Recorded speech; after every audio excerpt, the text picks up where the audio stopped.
जय महाराष्ट्र. मी Ganesh Landge, panel क्रमांक 7चा नगरसेवक.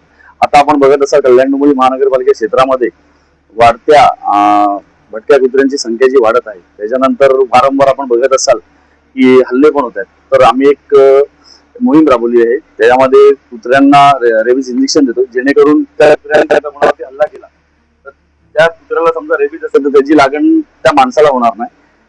तर अशी आम्ही मोहीम रॉमसन वॅक्स यांच्या संयुक्ताने आम्ही करत आहोत. म्हणजे यांच्याबरोबर आज आपण रेबीज वॅक्सिनेशनची मोहीम लावली आहे.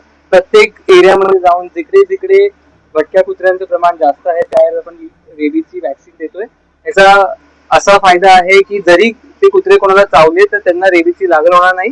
आणि रेबीजची वॅक्सिन दर वर्षाला द्यायची असते. तर यावर्षी गणेशदादा रांगे यांच्यावर आपण ही मोहीम राबवली आहे आणि हळूहळू आपण या अख्ख्या पॅनलमध्ये सगळ्या कुत्र्यांना रेबीज मुक्त करू, असा आपला हा अजेंडा आहे.